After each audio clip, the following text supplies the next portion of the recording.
UKLO 1 year masters. No IELTS required up to 5 years visa. High visa success rate. Pulao ఇష్టం తింటాడు.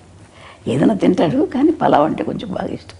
మీతో ఉన్నప్పుడు ఆయన ఎక్కువగా పలావ్ తీసుకుంటారు అంటే వాడు వెజ్ వచ్చాడు. నాన్ వెజ్ అది కూడా నాన్ వెజ్ నాన్ వెజ్ అడగడు. ఇది కావాలి అది కావాలని అడగడు నన్ను. ఏది నాకు మనసొప్పగా చేసి పెడతాను. పెట్టాలి కదా వాడికి పాపం ఏది అడగడని చెప్పేసి. సో చిన్నప్పటి నుంచి నాకు ఇది కావాలని ఏది అడిగా అస్సలు అడిగేవాడు కాదు. నేను ఏదో ఒక ఇంటర్వ్యూలో విన్నట్టు గుర్తు నాకు చిన్నప్పుడు ఏదో టీవీఎస్ అడిగాను కొనిపెట్టలేదు అందుకే ఇప్పుడు కంటిన్యూస్గా నేను బైకులు కొంటున్నాను అని నిజమేనా? ఏమో మరి నాకు జ్ఞాపకం లేదు అసలు. ఈ మధ్యకాలంలో చూసుకుంటే ఎక్కువగా నరసింహస్వామి క్షేత్ర దర్శనలు వారాహి దీక్షలు అంటే అందరూ బాగుండాలని అలాగే మొన్న వెంకటేశ్వర స్వామి క్షేత్రంలో జరిగిన లడ్డు వ్యవహారంలో కూడా దానికి ప్రక్షాళనగా ఆయనే ముందుగా ఒక దీక్షని శ్రీకారం చుట్టారు. ఈరోజు 11 రోజులు దీక్ష చేస్తున్నారు. సో దీనిపై మీరు ఏమంటారు? సంతోషంగా చేయటం మంచిదే కదమ్మా. అంత అదృష్టం కదా ఆయన వెంకటేశ్వర స్వామి దీక్ష తీసుకున్నాడంటే వాడికి ఎప్పుడైనా ఇట్లా దీక్షలు తీసుకోవడం అలవాటు అయిపోయింది చిన్నప్పటి నుంచి కూడా. అయ్యప్ప స్వామి మాల వేసుకుంటాడు. నాకు నేను వెళ్దామంటే ఒకసారి నేను వెళ్ళాలి నాన్న అని చెప్పంటే నా కోసం అయ్యప్ప స్వామి మాల వేసుకున్నాడు. దర్శనం చేసుకొని వచ్చాం. వాడికి ఎప్పుడు చేసుకోవాలన్నా ఇష్టం పాప మా పైకి. సో చిన్నప్పటి నుంచి ఆయనకి దైవభక్తి అలాగని దేవుడి దగ్గర ఊరికి దండాలు పెట్టేసి పూజలు ఏం చేసేవాడు కాదు. వాళ్ళ నాన్నగారు పూజ చేసినా కానీ ఏదో కాస్త ప్రసాదం తీసుకునేవాడు తప్ప వాడందరికీ వాడు ఎక్కువ పూజలు చేసేవాడు కాదు. ఇప్పుడు కొంచెం పెద్ద అయ్యాక తను పూజ చేసుకుంటున్నాడు. యోగ నరసింహస్వామి గుడి అని విన్నాము. పవన్ గారి అన్నప్రశ్న కూడా అక్కడే జరిగిందని అక్కడే జరిగింది. దానికి సంబంధించి వివరాలు చెప్తారా? మేము తిరుపతి దర్శనానికి వెళ్ళాం. నేను మా వారు మిగతా పిల్లలందరూ తీసుకొని వెళ్ళాను. వెళ్తే అప్పుడు 6 నెలలు కరెక్ట్గా జరిగింది. ఆ రోజుకి వచ్చింది. 6 నెలలు వచ్చింది కదా ఇక్కడే అన్నప్రాసన చేసేద్దాం అనిపించింది నాకు మనసులో. ఆయన దగ్గర ఎప్పుడూ ఒక కత్తి ఉంటుంది. ఈయన పోలీస్ ఆయన కదా కొంచెం పోలీస్ డిపార్ట్మెంట్. ఆయన దగ్గర చిన్న కత్తి ఉంటుంది. ఆ కత్తి పెట్టి ఏదో పుస్తకాలు ఉంటే పెట్టి దేవుడి ప్రసాదం ఇచ్చారు వెంకటేశ్వర ప్రసాదం. ఆ ప్రసాదం పెట్టి అక్కడే యోగ నరసింహస్వామి దగ్గర పడుకోబెట్టేసి చేశాను. చూసి పడుకోబెట్టి ఇక్కడ చేసేద్దామంటే అన్నాను ఆయనతోటి మా వారితోటి. అంతకంటే అదృష్టం ఏముందిలే అని చెప్పి వాళ్ళకి చేశాను.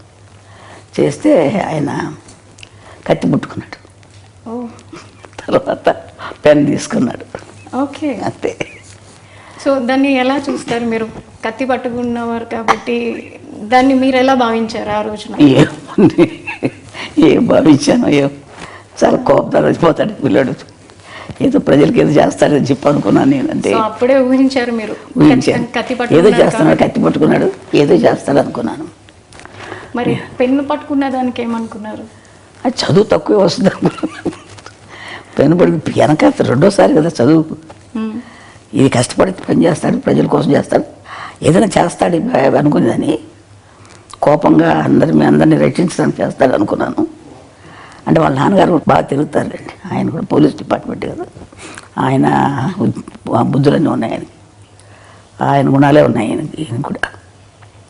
కొంచెం తిరగటం కోపం అన్నీ ఉన్నాయి. ఆయన కూడా అట్లా తిరిగేవారు. ఆయన ప్రభావం ఆయన మీద చిన్నప్పటి నుంచి ఉండేదా?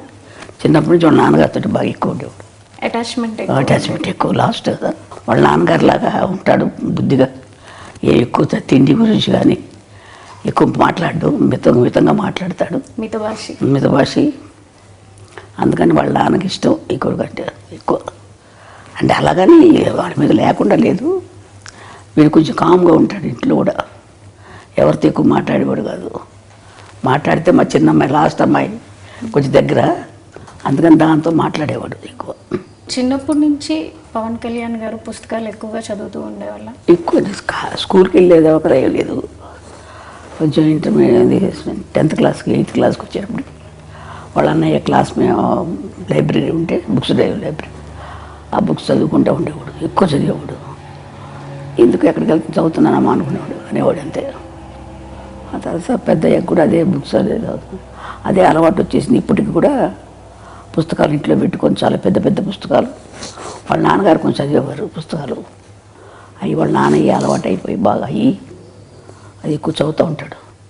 తర్వాత నాకు తెలియదు ఎన్ని పుస్తకాలు ఉన్నాయి. మొన్న చూస్తే నేను ఇంట్లో ఇన్ని పుస్తకాలు ఉన్నాయి, ఎక్కడ అవన్నీ చదివి అందుకని ఇంత ఇది వచ్చిందే వీడికి ఆలోచన అనుకున్నాను నేను. చిన్నప్పుడే అనుకున్నారా పెద్దయ్యాక ఏమవుతారు అనేది? నేను అంత ఆలోచించలేదమ్మా, ఊహించలేదు ఇలా అవుతారని అయితే అనుకో. అస్సలు అనుకోలేదమ్మా. నేను ఎవరి గురించి నేనేమో అనుకోను. వాళ్ళ అదృష్టాలను బట్టి జరుగుతుంటుందమ్మా. ఇంట్లో ఎక్కువ ఎవరితో అటాచ్మెంట్ ఉంటుంది? చిరంజీవి గారితో. ఆయన చిన్నప్పుడు వాళ్ళ అన్నయ్య బాగా దగ్గర తీసేవాడు, చిన్నపిల్లడు. ఇప్పుడు ఎక్కువ ఈ చిన్నవాడు కదా, ఆయన ఎత్తుకొని ఫోటోలు తీసుకోవడం, వాళ్ళ అన్నయ్య తమ్ముడిని చాలా జాగ్రత్త బాగా చూసుకునేవాడు తమ్ముడు అంటే. పెద్ద ఆయన అట్లాగే పెద్ద అయినా కానీ వాళ్ళ అన్నయ్య వదిన ఇప్పటికీ వాళ్ళ అన్నయ్య వదినతోటి. అంటే మేము నెల్లూరులో ఉండేవాళ్ళం, మా వారికి జాబ్ అక్కడ. ఇంకా అందుకని మాకు ట్రాన్స్ఫర్లు అయ్యాయి.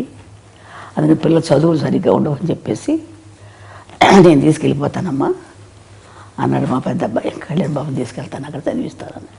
అందుకని పంపించాను మెడ్రాస్కి.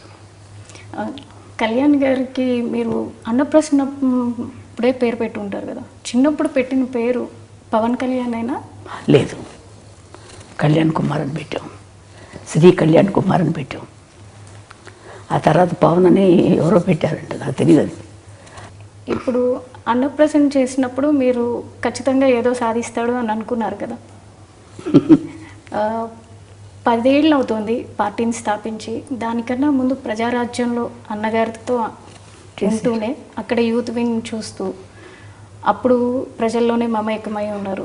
అప్పటికే ఆయన సినిమాల్లో ఒక చేస్తున్నారు, కొంచెం ఎదుగుతూ ఉన్నారు. అంటే మళ్ళీ ఈ పార్టీల వైపు మొగ్గుతున్నప్పుడు మీరు ఎలా భావించారు?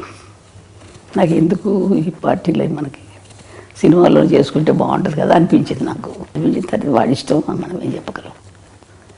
అవి చేస్తానమ్మా, ఇది చేస్తానని. సో మీరు వాదించారా అప్పట్లో? వాదించలేదు, నేను ఎక్కువ వాదించను అసలు. వాడి ఇష్టం, వాళ్ళు పెద్దవాళ్ళు అయిపోయారు, వాళ్ళ ఆలోచనలు వాళ్ళకు ఉంటాయి కదా.